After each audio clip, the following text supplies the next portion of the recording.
Should we be encouraged by these record high employee pay figures? From a short-term perspective, it is encouraging to see that real wages are rising to cope with the inflation, especially since the crisis over the last few years. But if we look at it over the longer term, Taiwan's real wages have actually been growing much slower than most other advanced countries.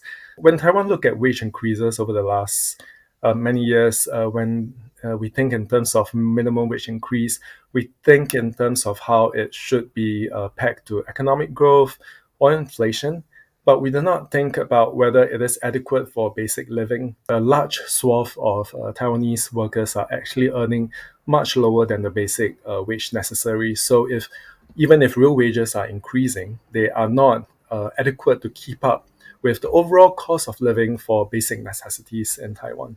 Why is it that there's such a huge gap between the highest and lowest earners, and how can we expect the non tech sectors to keep up? A huge issue with how Taiwan's wages at the bottom are still stagnant and not growing fast enough is because minimum wage is not growing fast enough.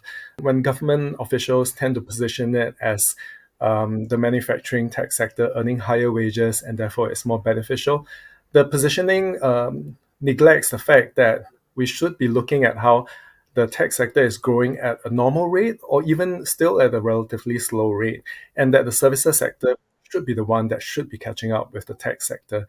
What we're seeing is that in Taiwan, because minimum wage is growing so slowly, there is not enough push upwards to push wages in the services sector to grow. New labor ministry data shows that employees in Taiwan worked more hours this year than last year. How do working hours and overtime fit into this picture of how well workers are doing here?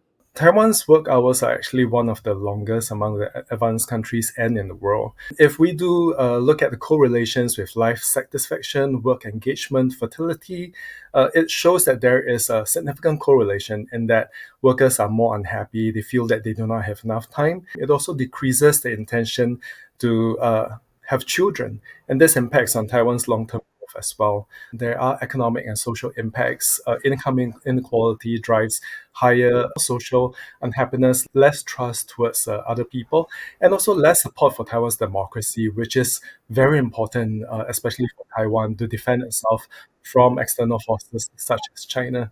So Taiwan's government needs to take a lot more comprehensive look in terms of how it grows the economy that looks at it from a more inclusive perspective, more equal perspective,